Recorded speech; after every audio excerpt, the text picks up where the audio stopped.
Buenas noches, de acuerdo a la actividad programada para este segundo corte como examen final, presento el video respecto al tema de cómo el fenómeno del asesinato de líderes sociales pueden desafiar al sistema político colombiano.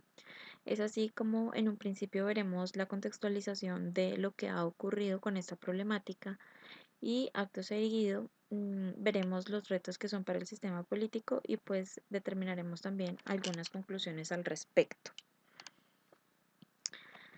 Es importante señalar un informe que realizó la ONU.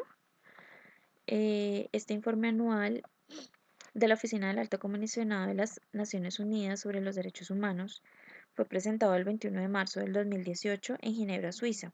En él describe las preocupaciones en materia de paz y seguridad, entre otros asuntos, según lo observado por la oficina durante 2017 del primer año del posconflicto del país. Dentro de este informe que se presentó, se expresa la preocupación por el aumento de los asesinatos de defensores de los derechos humanos en el país.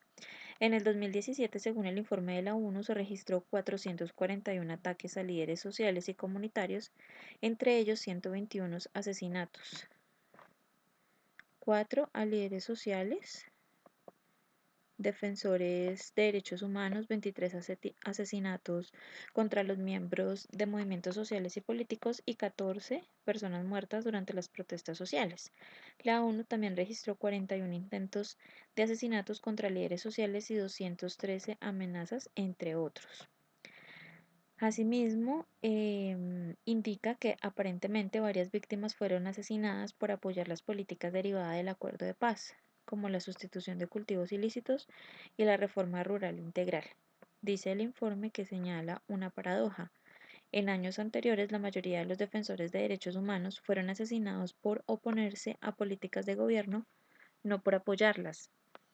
La ONU también denuncia que hay una débil presencia estatal en las zonas donde las FARC tenían influencia anteriormente y que a ellas han llegado grupos ilegales y grupos criminales donde han llegado luego de que los grupos guerrilleros se desmovilizaran como parte del acuerdo de paz del gobierno de Colombia. El informe resalta que hay disidencias de las FARC que no se acogieron al proceso de paz y no se desmovilizaron y que formaron o se unieron a grupos armados ilegales o bandas criminales. Según el reporte que cita cifras de la Defensoría del Pueblo, serían por lo menos 800 los disidentes de las FARC que seguirían delinquiendo tras el proceso de paz, lo que denota que el panorama para esta problemática en el país pues ha sido bastante compleja y preocupante para los sectores políticos y sociales. La ONU recomienda entonces al Estado colombiano consolidar su presencia integral y efectiva en las zonas en las que antiguamente tenía influencia las FARC y que ahora están siendo cooptadas por otros grupos ilegales. Asimismo, tenemos el concepto de la Defensoría del Pueblo, donde indica que las cifras de asesinatos de líderes sociales de la Defensoría del Pueblo es más alarmante. Según esta entidad, entre el 1 de enero del 2016 y el 27 de febrero de 2018 fueron asesinados 282 personas que se dedicaban a la defensa de la comunidad o de los derechos humanos.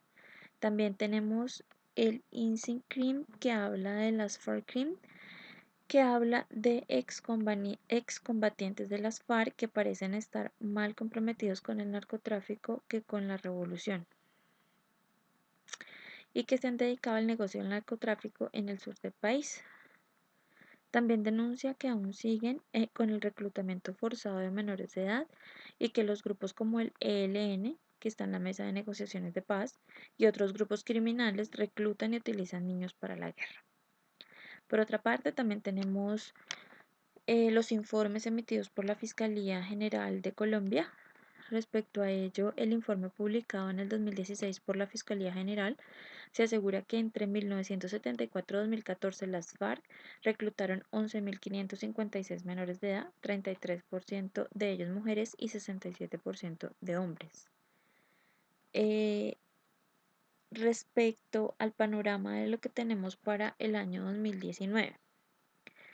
El año 2019 muestra una tendencia a empeorar de acuerdo a lo que ha desarrollado en sus textos la Fundación Paz y Reconciliación, es decir, que no solamente la victimización seguirá, sino que además podrá aumentar en los meses que vienen.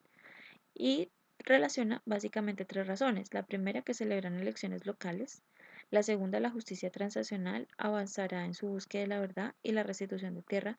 Y la tercera, las razones por las zonas de las FARC ocupan, la guerra por las zonas que las FARC ocupaban continuará. Serían estos los motivos por los cuales seguiría marcándose esta problemática en medio de los líderes sociales.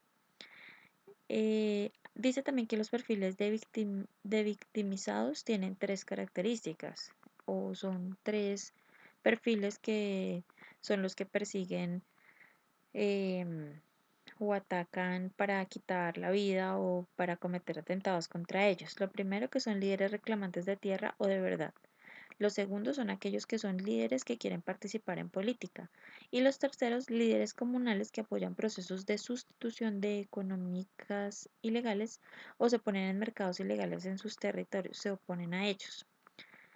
¿Cuáles serían los desafíos entonces para el sistema colombiano teniendo el panorama ya descrito? Es claro que el gobierno debería por lo menos crear unos planes de emergencia para proteger esos perfiles de líderes sociales descritos y garantizar una mayor eficiencia ante el surgimiento de riesgos en las comunidades. El reto está en perfeccionar un sistema de alertas tempranas que permitan una rápida reacción ante un riesgo y además que las comunidades, ciudadanos y líderes sociales deban tener confianza que ante denuncias a riesgo la información suministrada por ellos no se filtrará. Es decir, se debe existir una buena contrainteligencia para evitar casos de corrupción, ya que en muchas zonas del país, como en el Urabá, más demora el ciudadano en una oficina institucional que el criminal enterarse de que se interpuso esta denuncia. Asimismo, también pues lo expuso la Fundación Paz y Reconciliación. Por otra parte, el gobierno debe entender la situación y su dimensión, dejar de lado la vieja lógica militarista que no soluciona la victimización a líderes sociales y no seguir generando la sistematicidad. El mejor ejemplo fue lo ocurrido con el general Barrero, quien considera que los líderes sociales son guerrilleros, no cree en la victimización, está involucrado en el escándalo de los falsos positivos o ejecuciones extrajudiciales y aún así lo colocan a dirigir el plan de protección de líderes sociales. Esto es una crítica que hace Ávila Ariel al sistema y pues cita ejemplos respecto de los cuales considera que con estas situaciones se permite acentuar la problemática. Am, en la actualidad resulta evidente que lo que ha planteado Albeiro Caro Fernández al decir que el costo en vidas es muy alto cuando se trata de ejercer los derechos de la participación y defensa de los intereses sociales en un contexto de regiones diversas, exclusión social y política de desigualdad y estigmatización y persecución de quienes se atreven a ejercer su autonomía. En esta realidad donde se encuentra el verdadero reto para nuestro sistema político y puede proteger la diversidad de pensamiento. En la medida que la justicia transicional avance, ya sea la JEP o la Comisión de la Verdad, las víctimas estarán más en peligro, sobre todo porque a medida que exguerrilleros, exmilitares, parapolíticos, etcétera, comiencen a contar las verdades, tendrán que ir delatando a quienes los apoyaron, quienes se beneficiaron de la guerra, gente que generalmente está en legalidad. Esto es lo que pasa con los líderes que reclaman tierra. Los despojadores, supuestos empresarios y latifundistas se oponen al proceso de paz. Saben que si hay verdad, hay muchos de ellos que deberán regresar lo que se robaron. En estos pocos meses, estamos a pocos meses de las elecciones locales y regionales, por ende, muchos de estos líderes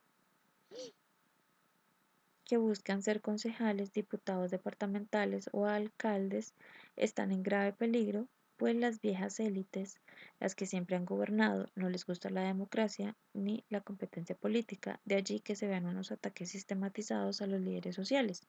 Así las cosas, tanto la cercanía de las elecciones como el avance de la justicia transicional hace necesario un plan de emergencia para la protección de estos líderes sociales. Además de lo anterior, es necesario, de acuerdo a lo expuesto por la Fundación Paz y Reconciliación, que la justicia avance en la identificación de los autores intelectuales y no solamente los materiales de estos crímenes. En las regiones colombianas, mucha gente se siente con la libertad de matar o decidir quién vive y quién no. Así he finalizado. Muchas gracias.